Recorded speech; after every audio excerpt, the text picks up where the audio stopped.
But the fact is, you're all high caliber musicians and you have a lot of experience in the instrumental realm. And Richard, you mentioned previously in interviews that the band would play weather report tunes during sound checks. Tell me how you guys intersect as instrumentalists, independent of the lyrics. Are we actually playing that?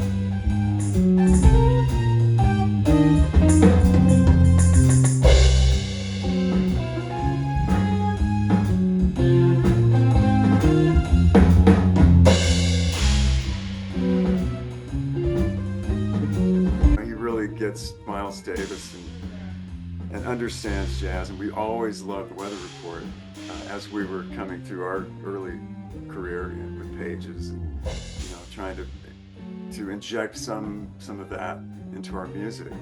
But the cool thing is that Steve has this very sophisticated understanding of harmony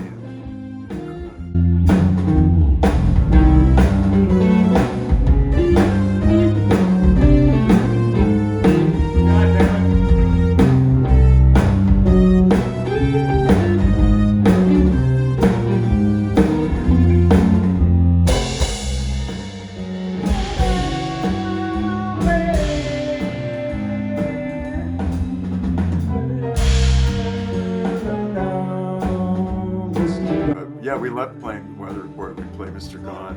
What was that other song? Oh, River. What's that? That's actually where the name kind of comes from, because Yeah. in rehearsal we're trying to think of another name to move on from Pages, and we're listening to Mr. Gone and starts, spoofing on that thing, Mr. This, Mr. That. And Well, the record company was calling us and saying, "You guys, your record's almost done. You don't have a name. You got to have a name for your band." And we all sat in a room like this and we're like, "Okay, what is it going to be?" And we thought, well, let's make it Mr. Something. And I think it was Pat that said, "What about Mr. Mister?" And we all, "Okay, great."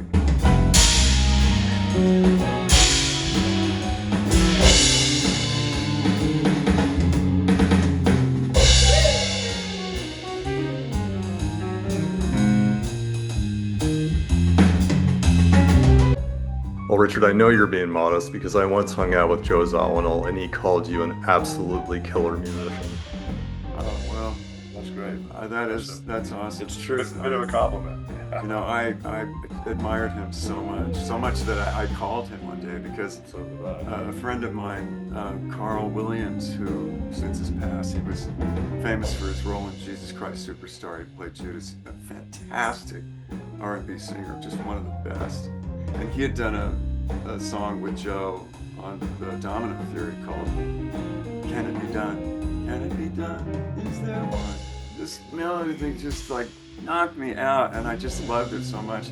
And I got Joe's number, and I called him, and I introduced myself, and he said, "Yeah, who is it?" And I said, "Oh, I'm this band, Mr. Misty." He goes, "Yeah, what do you want?" It was really off-putting, and I said, "Well, yeah, I know Carl, and if you ever need a vocalist, I'm here." And he goes, "Okay." And he hung up.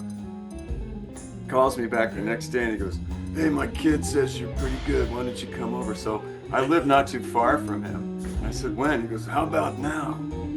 So I went over, and we just hit it off. He was just one of those guys that, he's so musical. To me, he's like the reincarnation of Mozart. He just has everything in the Matrix figured out. He was playing this melody. He had a basket of cassettes back in those days. And he's like, "Oh, let's see what this one sounds like." And he put it in. And, I don't like that one. And he grabbed another one that had this melody. I go, "I like that one." He goes, "Oh, let's work on that one." And so he gave me the thing, and I took it home, and John and I wrote a lyric. And when I came back, a week later with some words, he started playing the song again, and I said, "Well, it doesn't sound like the same song." And he looks at me and he goes, "You don't like it?" No. See, what I didn't understand was he could have played that melody 40 different ways, Right. and they all would have been different, and astoundingly different. But that's just the guy he was. So that's why we were just, he's just one of the greats.